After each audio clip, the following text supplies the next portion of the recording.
membantu. Ya, hari ini saya menemani adiknya korban, Bang Adnan, untuk membuat laporan polisi di Polres Jakarta Barat atas dugaan kabar bohong dan fitnah, seperti itu. Kabar bohong, mungkin kabar bohong seperti apa, Pak? Boleh diceritain atau mungkin dijelaskan lebih detail? Ya,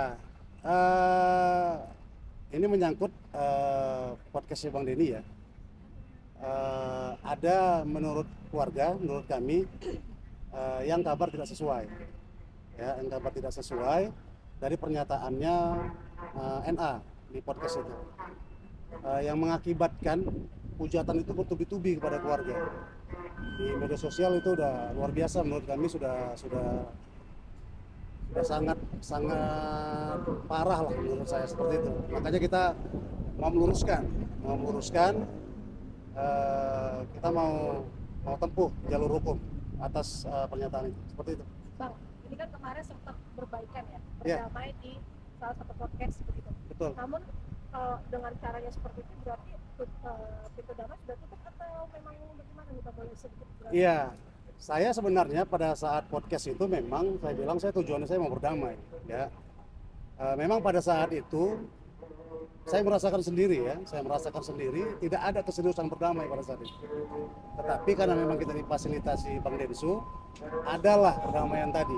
Namun kesini kami lihat seperti dia diundang di entertainment, kemudian ada postingan-postingan setelah itu, ya, baik dari NA sendiri maupun dari pengacaranya, yang terkesan memang memframing dan menyudutkan kami, ya. Kemudian ada cuplikan-cuplikan pada saat itu yang diambil dari TikTok, kemudian dari Instagram, yang hasil dari podcastnya Bang Densu itu dijadikan cuplikan, menjadi serangan brutal kepada kami, kepada keluarga.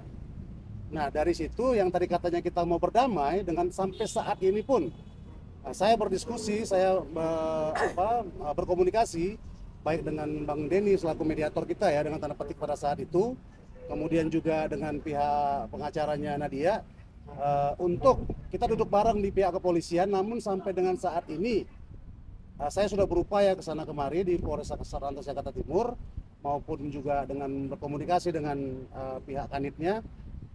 Respon itu belum ada yang saya lihat. Sebenarnya apa sih yang dituntut oleh pihak keluarga sendiri? Karena kan info yang kita dapat bahwa dulu sempat RM sendiri atau dia sendiri berusaha untuk bertanggung jawab gitu ya, memenuhi tanggung jawabnya. Ini seperti apa nih Bang? Iya, saya perlu luruskan juga, ya. Keluarga itu sebenarnya menuntutnya itu nggak banyak, respon aja. Awalnya ini, ya, respon aja. Karena dari tahun 2020 loh. Dari tahun 2020 ini keluarga mencoba menghubungi, namun nggak ada respon. Ketika viral lah maka respon. Nah, pada saat viral ini memang ada pada saat itu Bang Densu, ya, menyatakan bahwa pihak Nadia ingin bertemu. Nah, disitulah kita ambil niatnya itu untuk menyelesaikan ini secara baik-baik. Ya, namun tadi saya bilang, respon itu kurang disambut baik menurut saya, sehingga pada akhirnya ada framing-framing di media sosial dan segala macamnya yang akhirnya menyudutkan kami, korban dalam hal ini. Korban menurut saya serangan di media sosial itu terlalu brutal menurut saya. Seperti itu. Kondisi dari korban sendiri seperti apa? Lalu keluarga, karena ini kan sudah dilaporkan ya di Polres Jakarta Barat, mungkin keluarga seperti apa responnya? Ulangi, Mbak.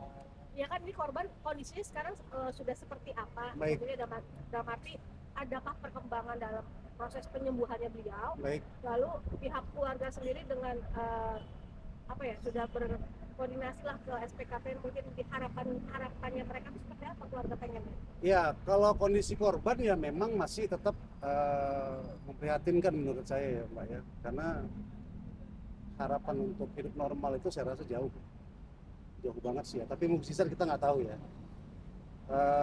Yang jelas kami itu kesini mau menempuh langkah hukum terkait adanya kabar bohong, adanya fitnah menurut kami yang sudah keterlaluan, yang berakibat contoh, ya, keluarga itu dapat ancaman mau dibakar rumahnya. Nah, kemudian serangan di media sosial TikTok sudah menyudutkan banget. Ya itu mau kami tempuh, karena sampai dengan saat ini saya berkomunikasi pun ingin duduk bareng-bareng, sekali lagi saya bilang, pun nggak ada respon. Seperti itu. Berarti yang dilaporkan adalah saudara NA. Ya, betul. Saudara NA yang kita laporkan atas dugaan kabar bohong dan fitnah. Dengan adanya laporan itu mungkin udah ada respon untuk dari pihak kanan. Baik, tadi pada saat saya lagi konsultasi dengan pihak reskrim, pihak Kanit, Boleh kesini ya, aja Pak. pihak Kanit Satlantas Jakarta Timur ya, menelpon saya bahwa ini informasi dari pihak Kanit akan diagendakan pertemuan itu di hari Selasa depan. Tapi pada saat kami sudah berkonsultasi dengan reskrim dan laporan itu sedang dibuat. Seperti itu.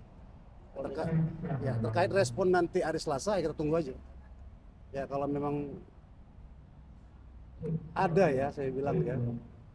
Ya sekali lagi, bagi saya tuh niat tulus tuh penting lah. Penting banget saya rasa. No gimmick lah. Kalau memang itu timbul, mungkin kita pertimbangkan. Seperti itu. Berarti yang diinginkan keluarga hanya respon dari NA. Yes, betul. Respon yang baik lah, tulus. Karena fokus kita hanya ke korban, nggak ada lagi. Fokus kita ke korban penting bagi saya ya. Selain dia, menurut saya harapan untuk pulih pun saya rasa nggak ada lah ya.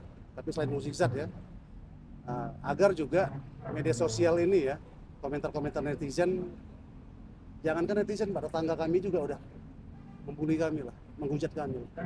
Saya rasa saya nggak mau seperti itu. Itulah yang kami harapkan. Pada kakaknya sebagai adik korban juga.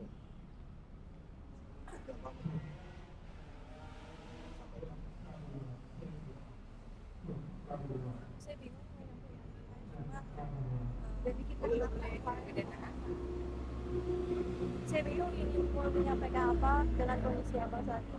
Saya ingin abang cepat sembuh dan semoga ini berjalan lancar dan baik. Harapannya mungkin juga dengan kasus ini. Semoga ada yang buat semoga ada keadilan buat abang Aceh. Ada bersampai nggak ke kanan dia? Mungkin setelah kalau misalkan itu kuasa hukumnya acara pelaporannya selesai, mungkin bisa komunikasi dengan secara baik dengan keluarga saya. Keluarga sendiri menuntut dari segi pertanggungjawaban secara biaya atau tidak semua atau bagaimana? Gini loh Mbak ya, dari awal itu tolong kita jangan di framing kita butuh biaya ya. Kita hanya respon aja awal. Ya, kita hanya respon aja awal ya. Cuman ya itu tadi ya, ada framing lah yang akhirnya dapat menyudutkan kami, menyesatkan. Nah, kemudian saya kesini pun dengan adiknya kesini pun juga atas restu izin keluarga, karena keluarga tidak mau lah melihat komentar-komentar seperti ini, hinaan seperti ini, hujatan seperti ini. Saya bilang jangankan di komentar, ya di komentar netizen, tetangga kami, ya dia, tetangga kami pun juga ikut menghujat. Itu concern kami seperti itu. Tadi dilaporkan ke Polda, kemudian laporannya seperti apa sih? Ya laporannya sudah jadi ya, mungkin saya nggak bisa detail ya karena ada beberapa data ya. Ada jadi laporan polisi. Setelah ini kami nanti akan naik ke atas lagi untuk diperiksa ya, kita acara awal lah periksaan. Nah, nanti kita lihat aja ke depannya seperti apa. Berarti Kan langsung atas- berita acara langsung masuk. Ya biasanya prosedurnya harus seperti itu. Melaporkan atas pasal berapa Pak, kalau boleh tahu? Penyebaran berita bohong, ya undang-undang ITE, jumlahnya fitnah. Ancaman hukumannya Pak?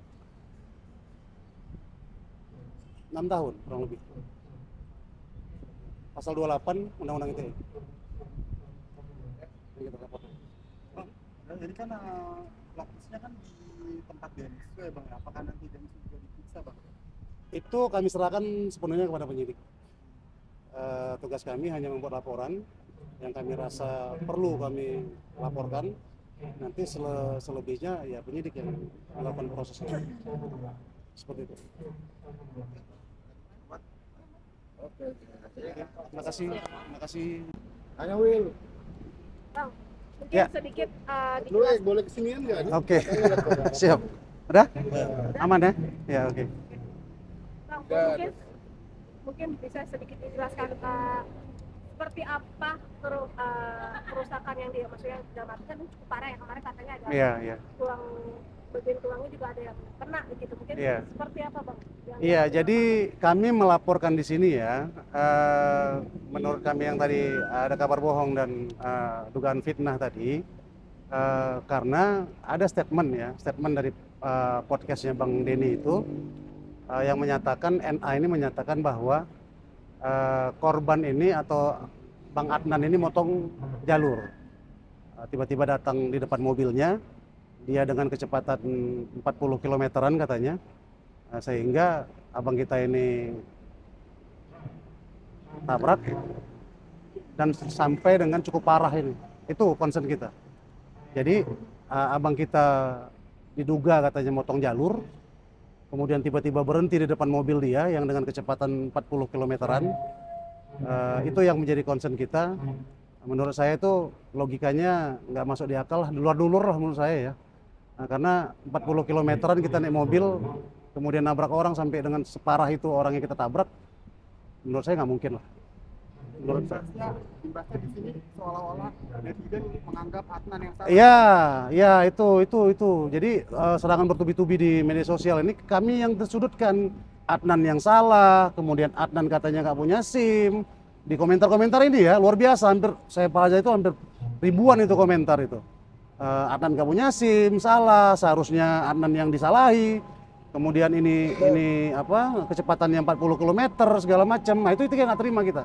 Itulah keluarga yang nggak terima, sehingga akhirnya kita perlu melaporkan dugaan pidana itu ke polisi. Seperti itu, Mbak. Penjelasan terkait perjanjian itu seperti apa bang? Ya perjanjian ya, saya bilang itu perjanjian itu nggak ada urusan sebenarnya, ya nggak ada urusan lah sebenarnya perjanjian itu. Iya nggak ada perjanjian perdamaian itu nggak ada urusan. Ini pidana, ya ini pidana dan prosesnya harus dilakukan sesuai dengan prosedur pidana. Dari mulai pemeriksaan, kemudian BAP, kemudian nanti saksi-saksi dipanggil, kemudian nanti dilimpahkan ke kejaksaan, dibawa ke pengadilan. Itu seharusnya, karena ini laka berat loh. Ini menyangkut korban, ya nyawa ini dalam hal inilah. Untungnya korbannya masih hidup. Dan dia mengerti loh sekarang ini, masih mengerti kok. Masih bisa diajak ngomong, masih ada respon, dia nggak buta, dia nggak tuli, dia masih bisa mendengar, dia masih bisa merasakan, dia masih bisa melihat. Walaupun berbicara susah. Nah seharusnya proses pidana itu harus dilakukan sampai dengan tahap pengadilan. Tiba-tiba berhenti di tengah jalan, ada apa? Itu yang kami pertanyakan, ada apa? Bang, ini kan bisa dikatakan sudah 13 tahun lalu. 12 tahun, Mbak. Mohon maaf. 12 tahun. 12 tahun lalu. Ya. Kenapa baru di-up lagi sekarang, Bang? Kalau untuk itu ya, pendapat saya ya Mbak ya, 12 tahun ini kan korban keluarga kan nggak pernah ngeluh Mbak. Ya nggak pernah ngeluh walaupun kondisi abang kita itu, data medis kita ya sekali lagi dari tahun 2013 sampai sekarang ini efeknya itu 2013, itu rekam medis kita loh. Dampak. Nah selama 12 tahun itu kan keluarga nggak pernah ngeluh. Adapun ngeluh mungkin ya ada beban lah yang harus ditanggung mereka, sehingga mereka mencoba lah untuk meminta respon dari pihak NA yang bersangkutan. Tetapi dari tahun 2020 nggak pernah direspon. Jadi jangan bukan baru-baru ini kita, dari tahun 2020 kita udah mencoba berkomunikasi. Saya pun ketika saya diminta sebagai kuasa hukum pun juga sudah me-WA sebelum kasus kita ke Densu ya. Saya sudah me-WA yang bersangkutan tetapi no respon. Gitu loh. Jadi memang inginnya keluarga itu adalah respon. Apa ya, niat baik gitu loh. Komunikasi kita apa sih gitu loh. Oh iya, saya datang ke rumah ya gitu loh. Abang Adnan gimana gitu loh. Apa nih yang bisa saya bantu, minimal itu aja. Setiap hari ya. Minimal itu aja, nggak setiap hari pun. Mungkin kan ada kala-kalanya keluarga itu butuh memang support. Ada kalanya, nah ketika butuh support itu kan dikabari yang bersangkutan, minimal respon aja, ada ketenangan lah dalam hati keluarga itu gitu. Apalagi Itu sih yang diinginkan sebenarnya menurut saya ya Mbak ya. Gitu loh. Jadi tidak ada kami pemerasan segala macam, tidak ada. Gitu loh. Tidak ada pemerasan sama sekali. Cuman nangkapnya pihak sana yang mungkin salah menurut saya. Ya itu kan kita nggak bisa komentari waktu itu. Seperti itu. dan faktanya NA itu dari sejak kecelakaan itu nggak pernah ya bang ya ke Bantar Gebang ya bang ya, baru kemarin sekali. Pengakuan dari keluarga ya, baik itu dari orang tuanya Adnan dan Adnan sendiri pun mengatakan pihak NA tidak pernah datang. Tidak pernah datang ke rumah. Ya, ke rumah pun baru sekali di hari Minggu kemarin ya. Ini jadi saya baru sampaikan juga. Hari Minggu itu pun ada cara saya memanggil mereka. Jadi saya harus menggunakan cara dulu nih baru mereka datang. Ada komunikasi saya dengan pihak-pihak terkait sehingga hari Minggu itu datanglah mereka. Seperti itu, Mbak.